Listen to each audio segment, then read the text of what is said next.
Seja muito bem-vindo ao primeiro estudo do canal O Espírito em Mim.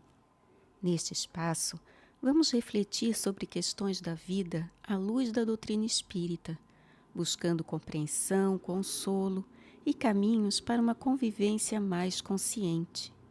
Hoje, vamos estudar um tema muito presente na vida das pessoas, as dificuldades na convivência familiar. Por que algumas pessoas parecem tão próximas da nossa alma, mesmo sem terem o nosso sangue? E por que, às vezes, dentro da própria casa encontramos justamente alguma das relações mais difíceis da nossa vida? Por que há irmãos que não se compreendem, pais e filhos que parecem falar línguas diferentes, e parentes que despertam uma antipatia difícil de explicar? Quando falamos de uma família difícil, não estamos falando apenas de diferenças de temperamento, criação ou personalidade. Tudo isso existe e influencia a convivência. Mas, para a doutrina espírita, há uma questão mais profunda.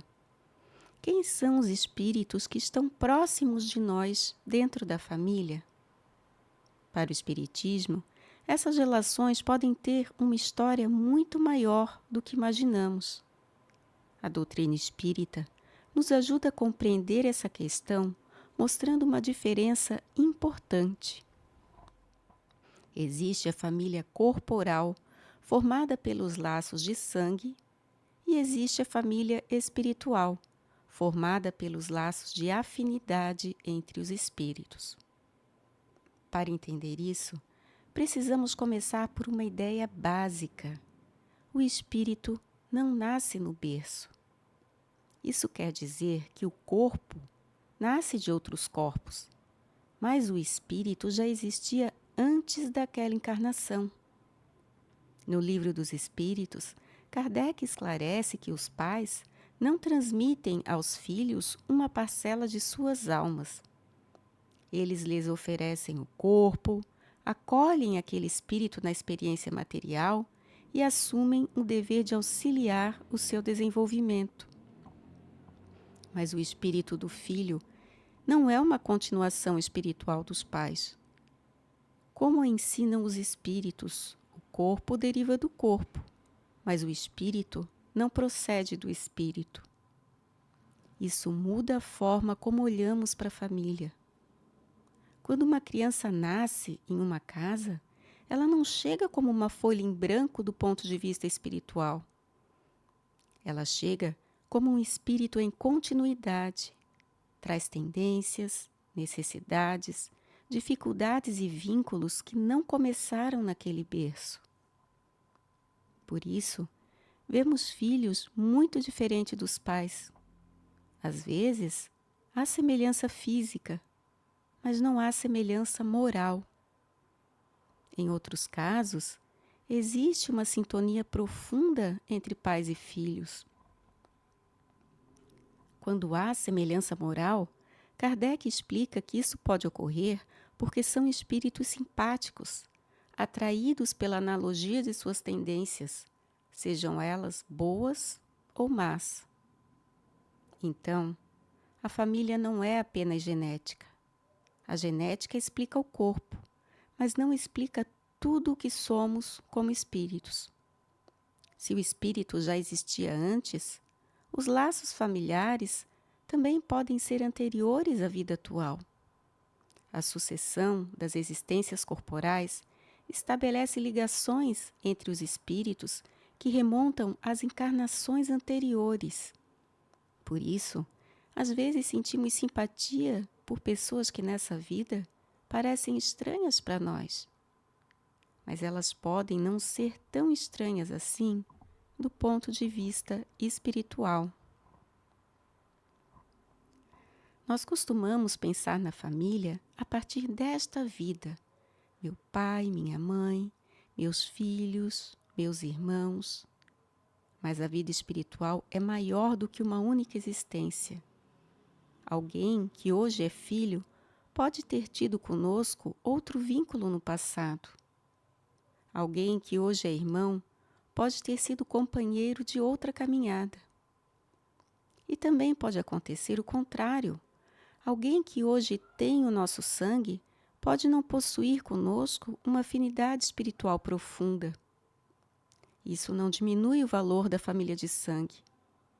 Apenas nos mostra que ela não explica tudo.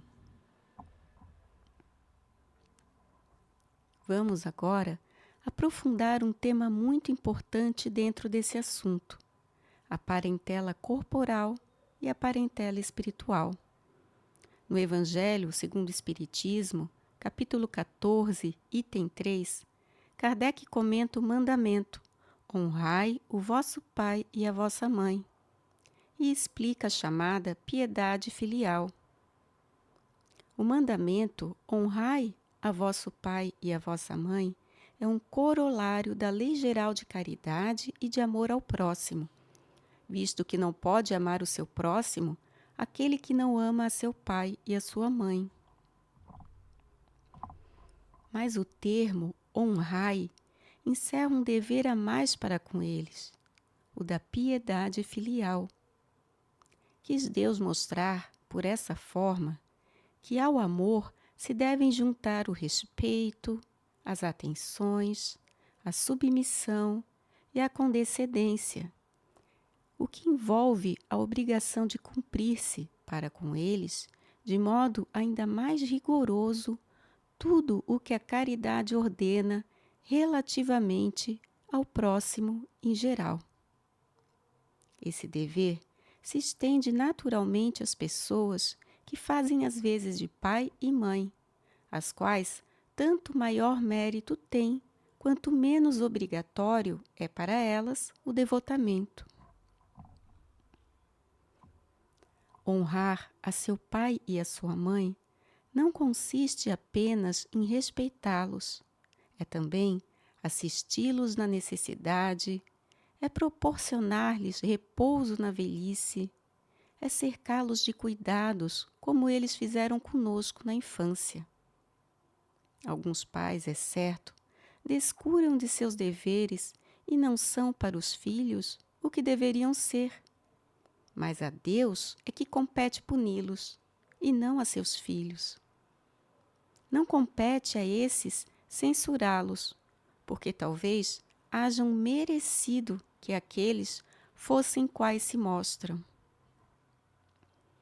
Se a lei da caridade manda se pague o mal com o bem, se seja indulgente para com as imperfeições de outrem, se não diga mal do próximo, se lhe esqueçam ou perdoem os agravos, se ame até os inimigos, quão maiores não hão de ser essas obrigações, tratando-se de filhos para com os pais.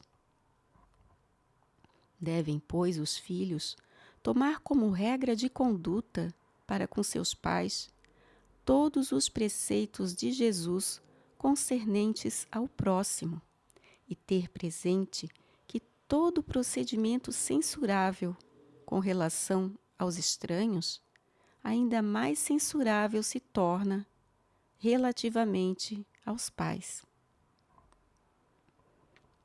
Quando o Espiritismo ensina que os laços espirituais são mais profundos do que os laços corporais, não está dizendo que a família de sangue não importa. A família corporal tem valor. Ela cria deveres. Ela nos chama ao exercício da responsabilidade dentro de casa. Mas esse valor não significa que todos os parentes de sangue sejam, necessariamente, espíritos afins. Também precisamos ter cuidado em outro ponto. Honrar pai e mãe não significa aceitar abuso. Não significa permitir violência emocional, moral ou física. A doutrina espírita nos chama à responsabilidade, mas não nos pede cegueira. A família é uma escola, mas nenhuma escola deve destruir o aluno. Em situações nas quais a convivência seja impossível, é necessário discernimento.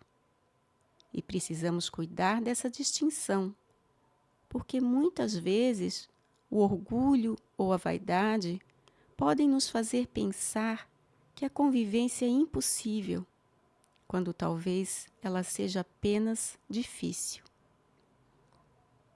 A convivência, mesmo difícil, pode ser importante para o nosso crescimento.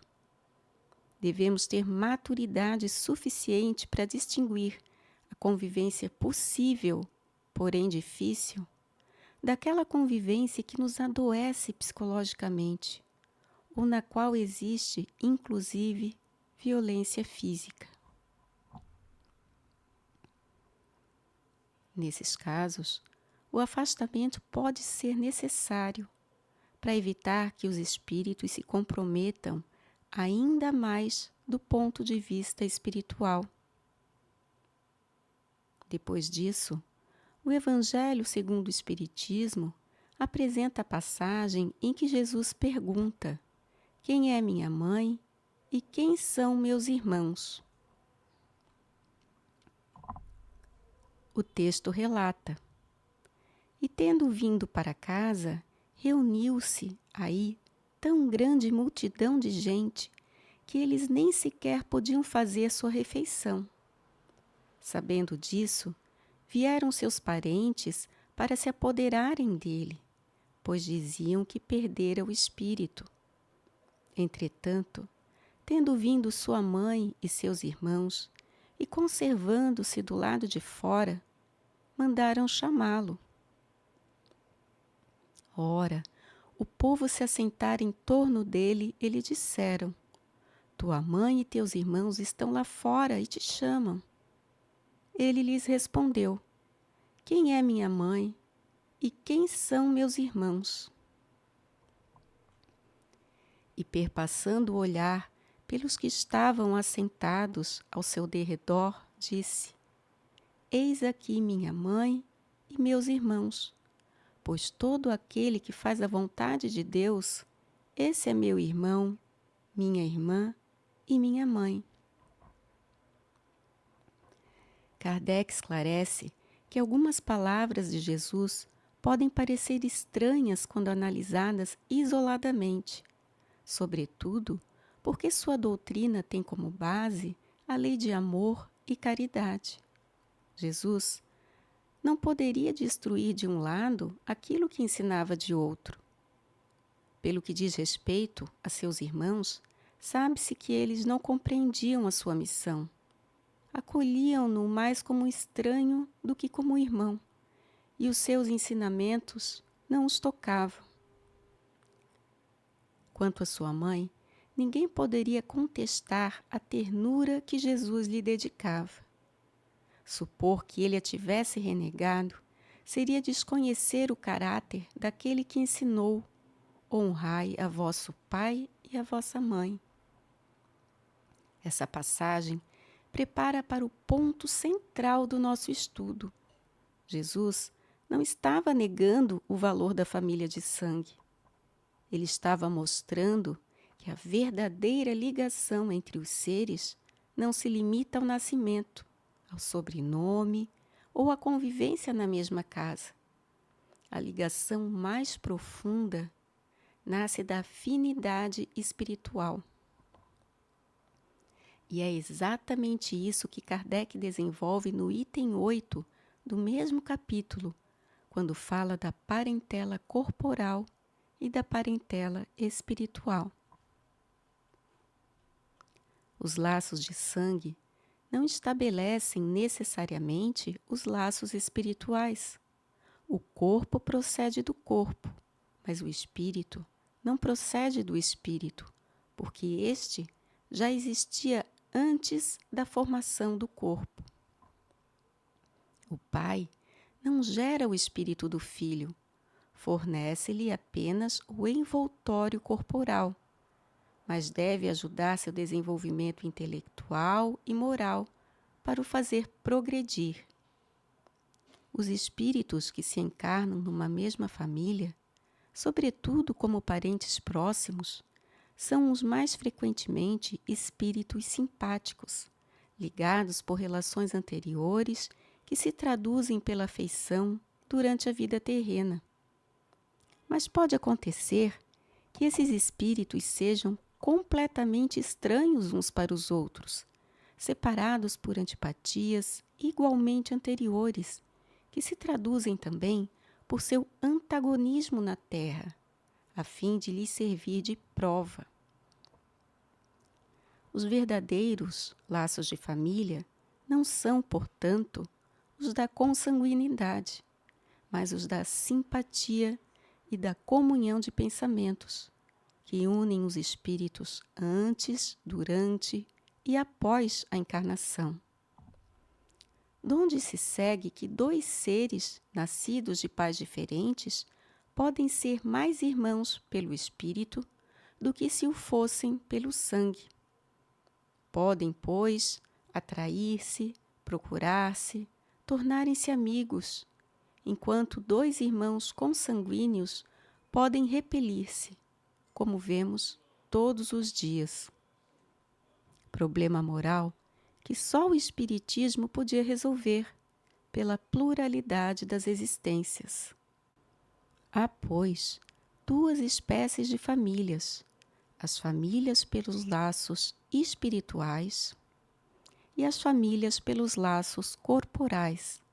Duráveis, as primeiras se fortalecem pela purificação e se perpetuam no mundo dos espíritos através das várias migrações das almas. As segundas, frágeis como a matéria, se extinguem com o tempo e muitas vezes se dissolvem moralmente, já na existência atual. Foi o que Jesus quis tornar compreensível, dizendo a seus discípulos: aqui estão minha mãe e meus irmãos, isto é, minha família pelos laços do Espírito. Pois todo aquele que faz a vontade do meu Pai, que está nos céus, é meu irmão, minha irmã e minha mãe. Esse item explica que os laços de sangue não criam, obrigatoriamente, os laços entre os espíritos. O sangue aproxima os corpos, mas não garante afinidade espiritual. Duas pessoas podem ter o mesmo pai e a mesma mãe e ainda assim serem espíritos muito diferentes. Podem viver sob o mesmo teto e não se compreender. Podem ter histórias espirituais distantes, necessidades diferentes e modos de sentir quase opostos. Por outro lado, duas pessoas sem nenhum parentesco de sangue podem sentir confiança e a proximidade pode acontecer de forma natural. Enfim, temos as famílias formadas pelos laços corporais e as famílias formadas pelos laços espirituais. A família corporal é a do sangue, do nascimento, da convivência material. A família espiritual é da afinidade real entre os espíritos. Às vezes, essas duas famílias coincidem. Podemos ter, dentro da família de sangue, espíritos simpáticos, ligados por afeição verdadeira, mas nem sempre é assim. E é aqui que o tema das dificuldades familiares começa a ficar mais claro. Kardec explica que dentro da mesma família podem reencarnar espíritos simpáticos, ligados por relações anteriores, mas também podem reencarnar espíritos estranhos entre si ou afastados por antipatias antigas. Isso ajuda a compreender por que existem conflitos tão profundos dentro de algumas famílias.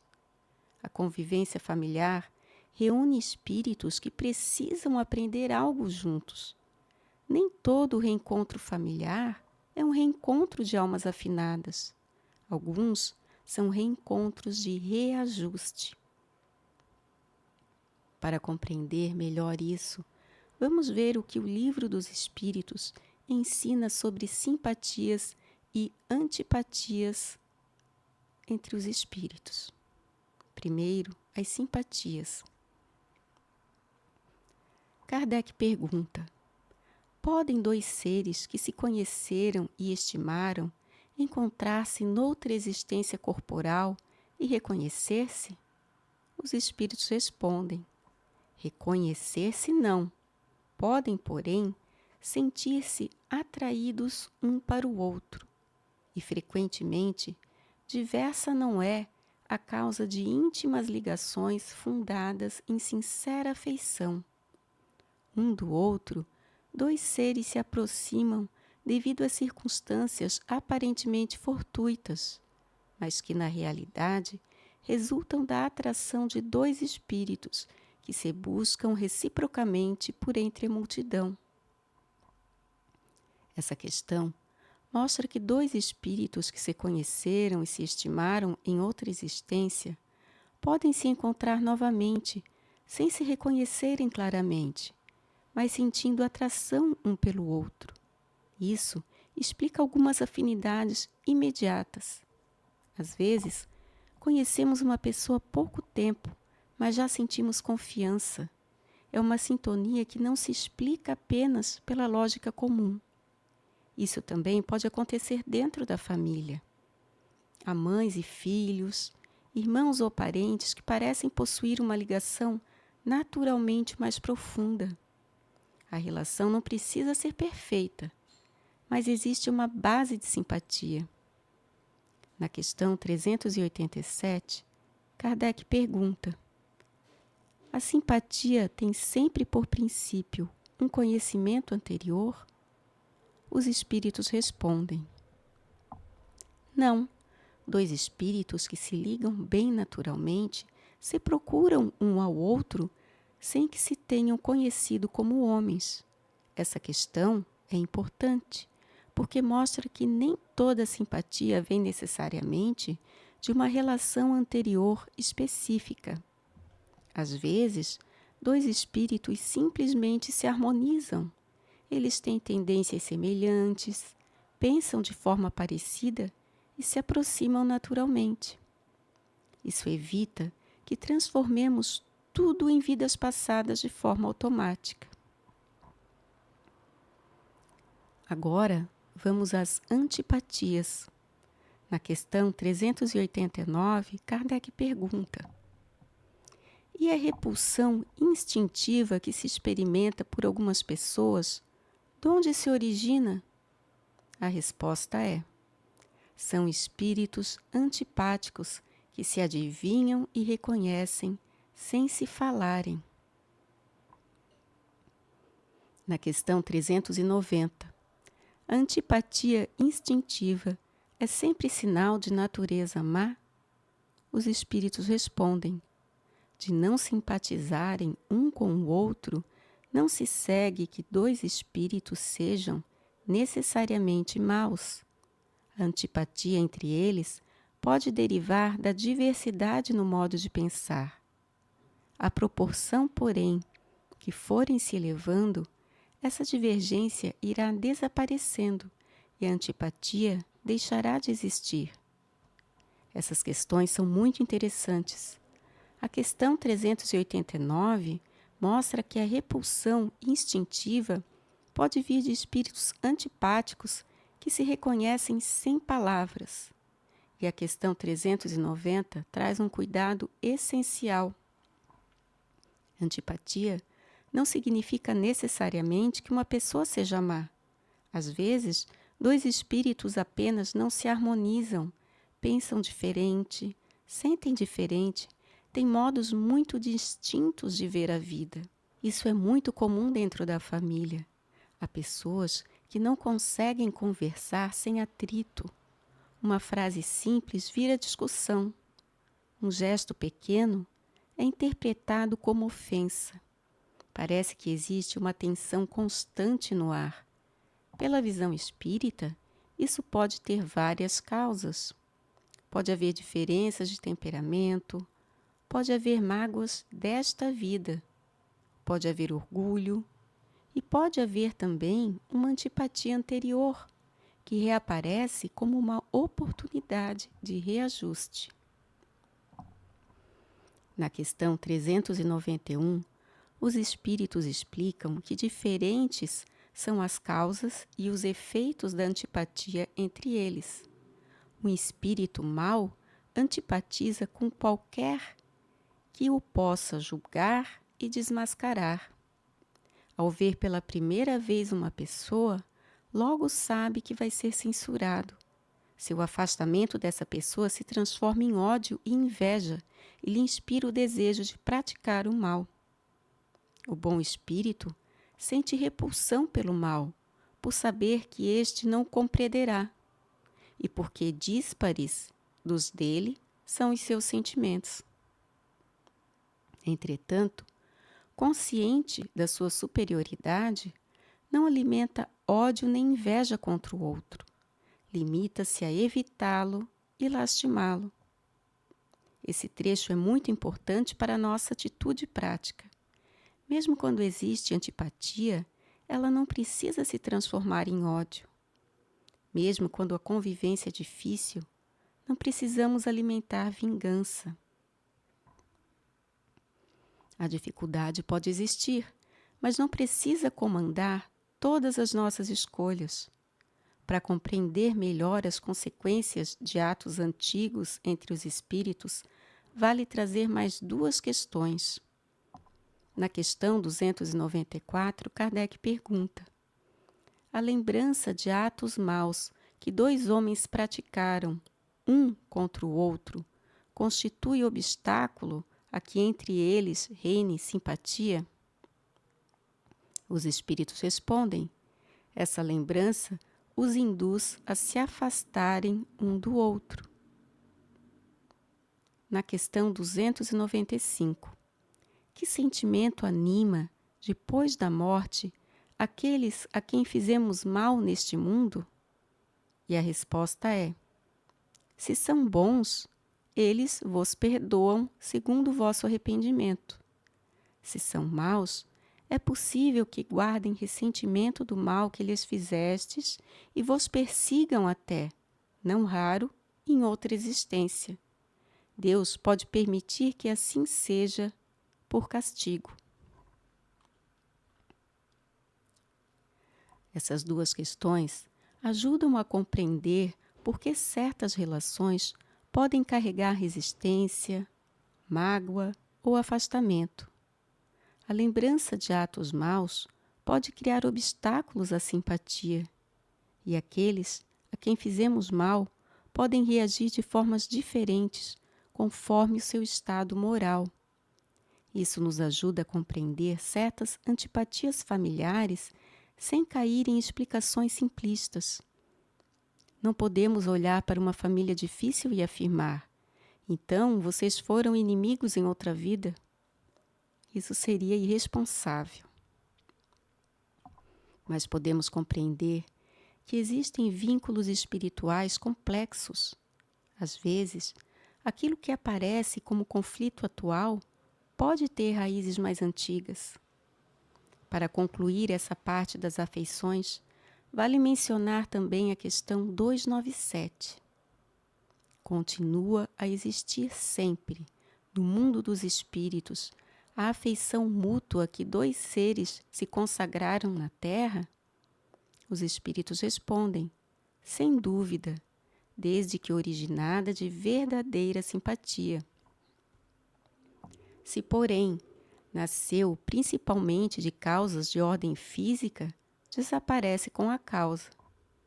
As afeições entre espíritos são mais sólidas e duráveis do que na Terra, porque não se acham subordinadas aos caprichos dos interesses materiais e do amor próprio. Essa questão mostra que as afeições verdadeiras continuam no mundo espiritual quando elas nascem da simpatia real. Já as ligações, baseadas apenas em interesses materiais, tendem a desaparecer quando a causa que as sustentava deixa de existir. Isso também vale para a família. Nem toda relação familiar é construída sobre afinidade espiritual profunda. Algumas relações existem pelo vínculo corporal, pela convivência e pela responsabilidade daquela encarnação. Outras revelam uma ligação espiritual mais forte. O ponto importante é não confundir a convivência familiar com a afinidade automática. O fato de duas pessoas pertencerem à mesma família não significa que pensem da mesma forma, sintam da mesma maneira ou estejam no mesmo grau de amadurecimento espiritual. Ao mesmo tempo, a família corporal continua tendo uma função muito séria. Ela nos coloca em convivência direta, e é dentro dessa família, dessa convivência, que muitos aprendizados deixam de ser teoria. A família mostra as nossas fragilidades, mostra aonde ainda reagimos com orgulho, mostra onde precisamos desenvolver mais paciência, limite e responsabilidade. Por isso, a doutrina espírita não nos convida a olhar para a família apenas como um grupo biológico, mas como um grupo de espíritos. Antes dos papéis de pai, mãe, filho, irmão ou parente, há espíritos em processo de evolução. Essa visão, porém, não retira a responsabilidade de ninguém. Quem fere continua responsável pelo que faz. Quem humilha, manipula ou abandona responde pelas próprias escolhas. Compreender espiritualmente uma relação não significa justificar o erro. Também não significa permanecer em qualquer situação. Em alguns casos, a compreensão espiritual pode levar ao diálogo. Em outros, pode levar ao silêncio ou ao afastamento necessário. O critério não deve ser o orgulho, deve ser a consciência.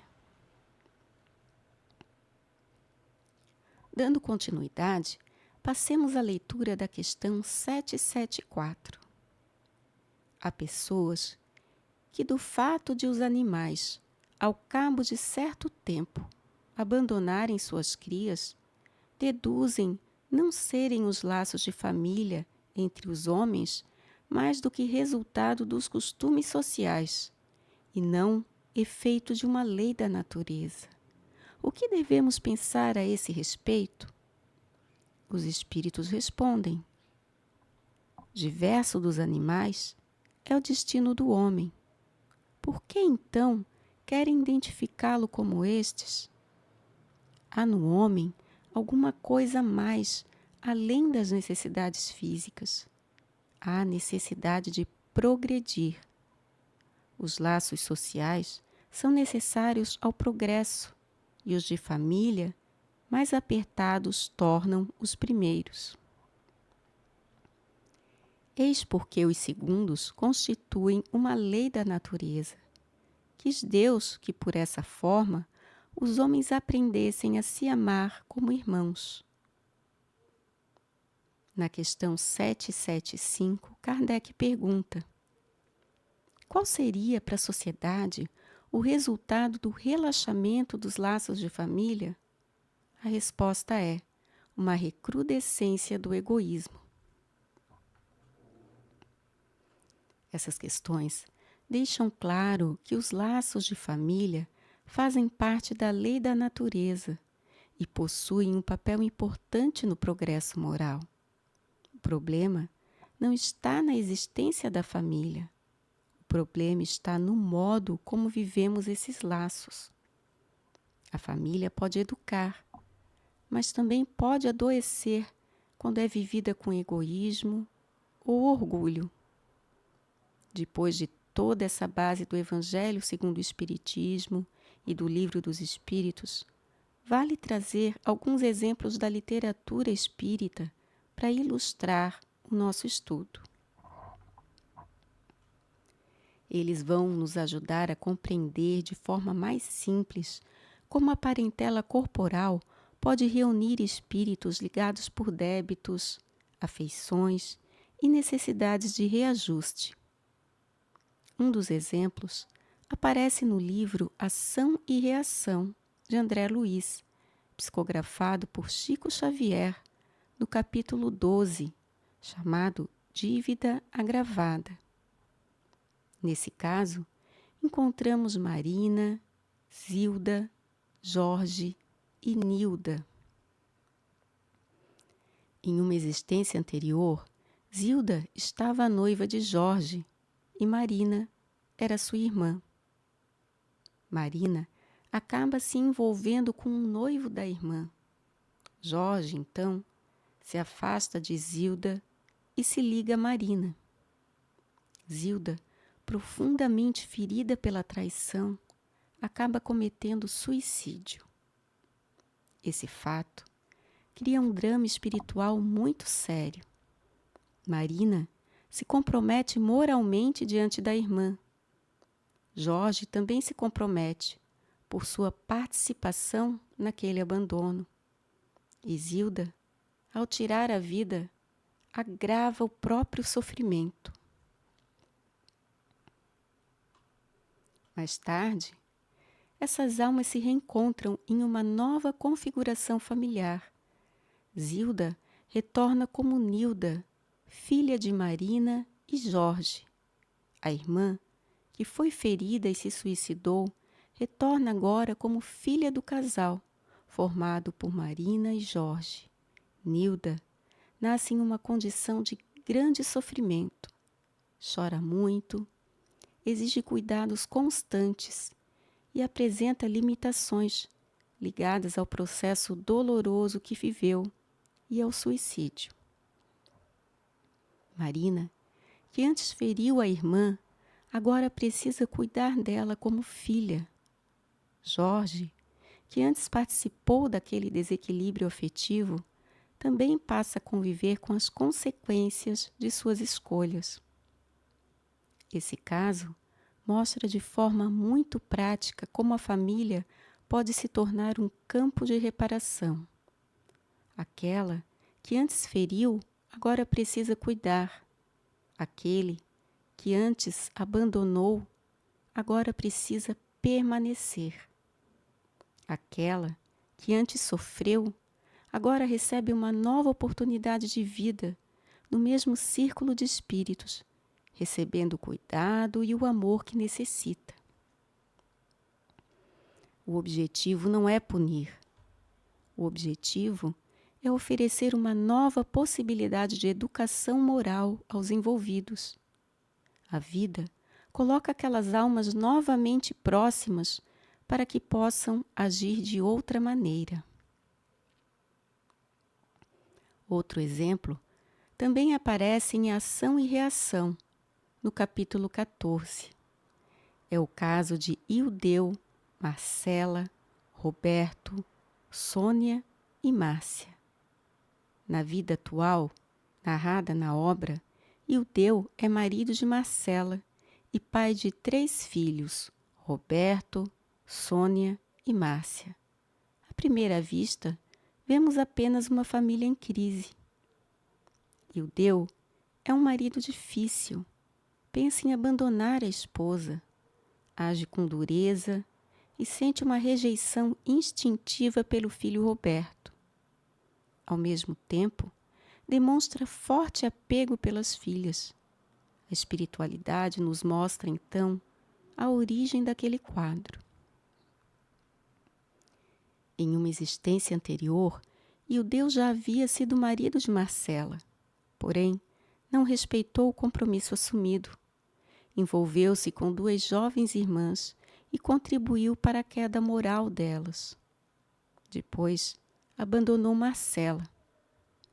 Mais tarde, ao encontrá-la vivendo com outro homem, dominado pelo ciúme, matou esse companheiro.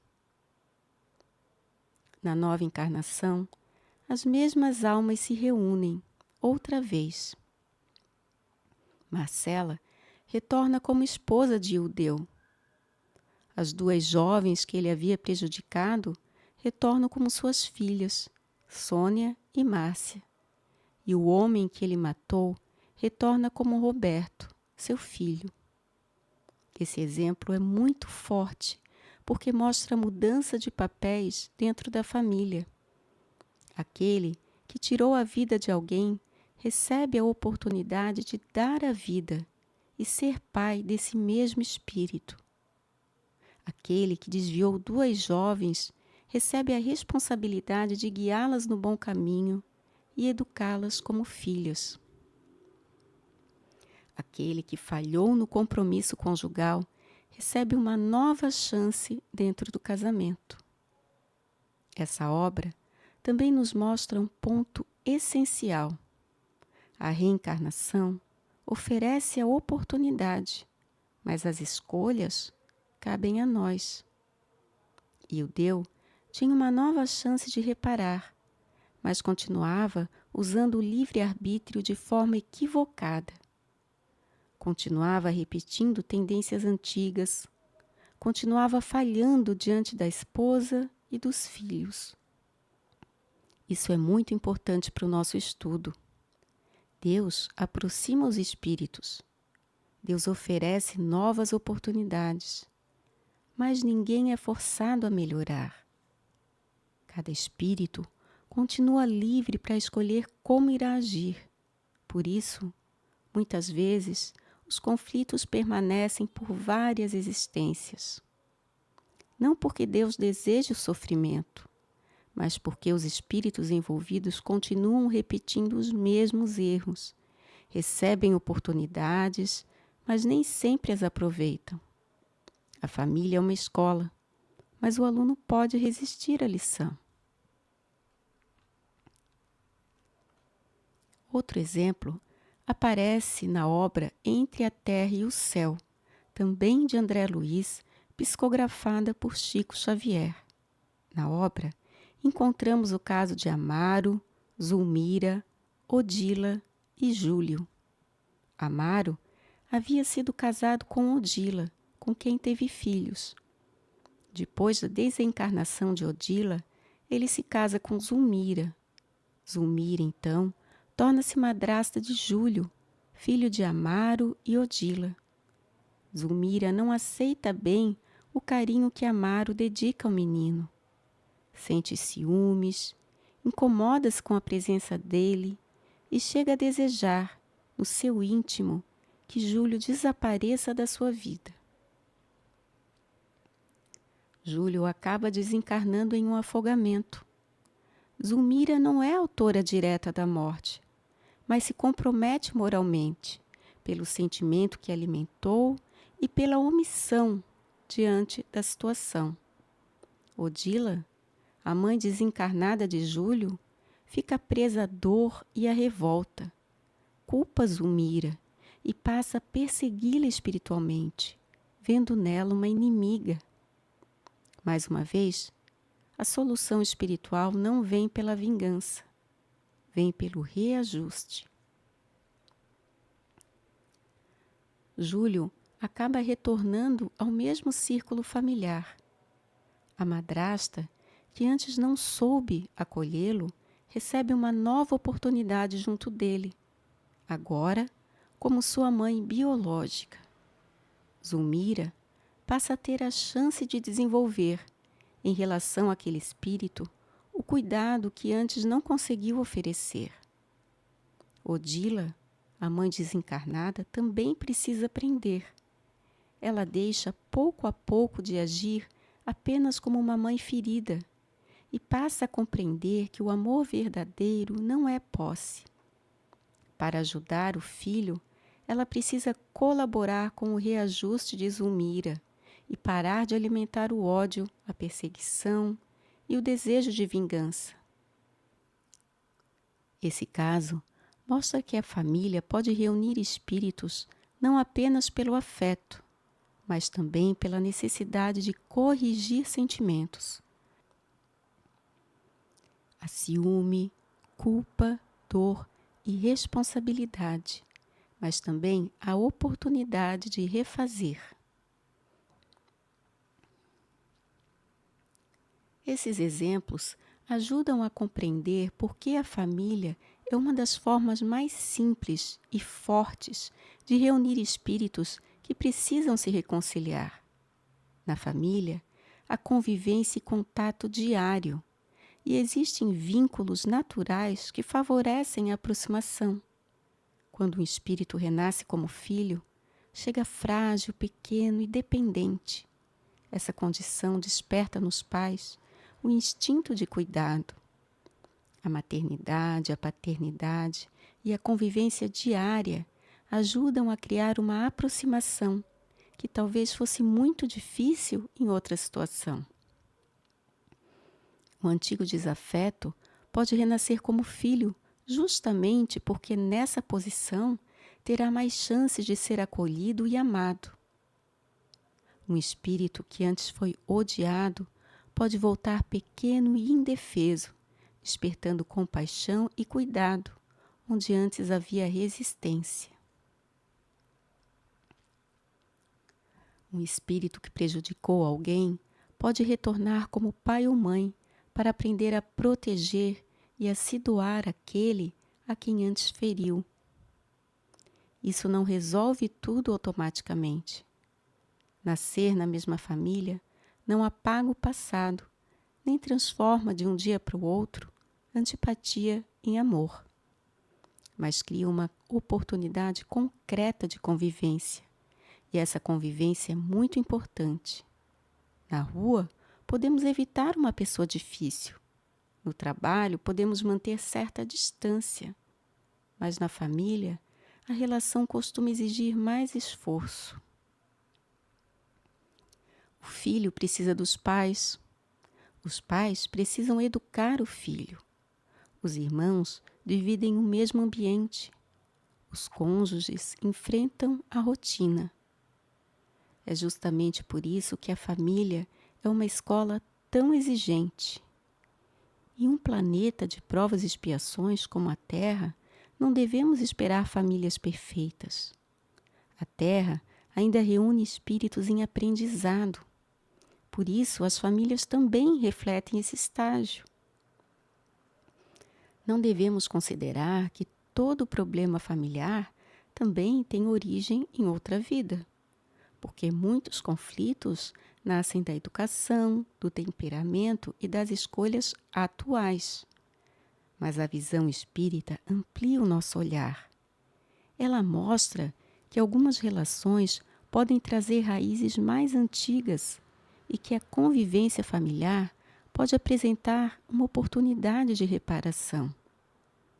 Por isso, a indulgência é tão necessária dentro da família. E indulgência não é concordar com o erro, é reconhecer que o outro é um espírito imperfeito, assim como nós. Na família, vemos de perto as falhas uns dos outros, vemos a impaciência, o orgulho, a imaturidade e as reações desagradáveis. Se não houver alguma indulgência, cada falha se transforma em uma condenação definitiva. O perdão também é necessário, mas precisa ser compreendido com equilíbrio. Perdoar não é aceitar abuso, nem manter uma convivência destrutiva, como já vimos. Perdoar é trabalhar para que a mágoa não se transforme no centro da nossa vida. É deixar de alimentar aquela vontade de dar o troco. É tentar, dentro do possível, não ficar preso a esse ciclo de dor. Dentro da família, isso vale para todos. Os pais precisam compreender que recebem filhos como espíritos confiados aos seus cuidados. O filho não é propriedade dos pais, não é uma continuação deles. É um espírito com história própria. Por isso, o papel dos pais é muito sério. Os pais não oferecem apenas alimento, casa e estudo. eles participam da lapidação moral daquele espírito, ajudam a educar tendências, corrigir impulsos e desenvolver valores. Às vezes, o filho chega fácil, próximo e afetuoso. Outras vezes, chega difícil, resistente e muito diferente daquilo que os pais esperavam. Mesmo assim, a tarefa dos pais continua sendo educar com responsabilidade. Amar não é permitir tudo, e educar também é corrigir, orientar e colocar limites. Mas os filhos também precisam olhar para os pais com mais profundidade. Os pais não são espíritos prontos. Eles também são almas em evolução. Muitos erram por ignorância, imaturidade ou fragilidade moral. Isso não justifica o erro, mas ajuda a compreender que eles também estão em processo. O filho que foi ferido pelos pais não precisa negar a sua dor, mas, quando possível, precisa trabalhar para que essa dor não se transforme em ressentimento. Honrar pai e mãe, como vimos no Evangelho, não significa dizer que os pais foram perfeitos. Significa reconhecer uma responsabilidade moral diante daqueles que nos receberam na existência física. Em alguns casos, esse respeito será vivido em uma convivência próxima. Em outros, quando a convivência não é saudável e nos adoece, poderá ser vivido à distância, mas com oração, sem desejar o mal, com perdão sincero e a compreensão de que todos nós ainda somos espíritos imperfeitos em nossa longa jornada evolutiva. A família corporal é finita. Os papéis se invertem. Quem hoje é filho pode ter sido pai.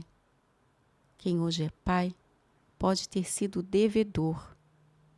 Quem hoje parece adversário pode, no futuro, tornar-se um espírito querido. De existência em existência, Deus reúne, aproxima e oferece novas oportunidades. Pouco a pouco, pelas experiências da convivência, os espíritos que antes se feriram podem aprender a se respeitar. Espíritos que antes se repeliam podem aprender a conviver. Espíritos que antes eram apenas parentes pelo corpo podem um dia tornar-se uma verdadeira família pelo coração e pelo espírito. A parentela material pode ser o primeiro passo para a construção da parentela espiritual. No início, talvez exista apenas a obrigação de conviver. Depois, nasce a tolerância e o respeito. Mais adiante, vai se construindo uma verdadeira afeição. Os exemplos que vimos mostram isso. Marina recebe como filha a irmã que feriu. Ildeu recebe como filhos aqueles a quem devia reparação. Zulmira recebe uma nova oportunidade junto ao menino que antes não soube acolher. Em todos esses casos, a família aparece como oportunidade. Mas a oportunidade precisa ser aproveitada. Na matéria, nem sempre somos reunidos porque já sabemos amar. Na maioria das vezes, somos reunidos justamente para aprender. Mas compreender porque somos reunidos em determinadas famílias é apenas uma parte desse aprendizado. Depois de reconhecermos que esses encontros não acontecem por acaso, ainda precisamos aprender a vivenciar essas relações complexas com mais amor e equilíbrio. No nosso próximo vídeo, vamos refletir sobre atitudes que podem nos ajudar a atravessar melhor esses desafios.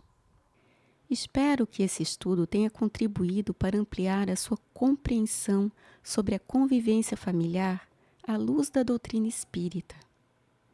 Muito obrigada por dedicar um pouco do seu tempo para estar conosco. Se algo do que conversamos tocou você de maneira especial, deixe seu comentário.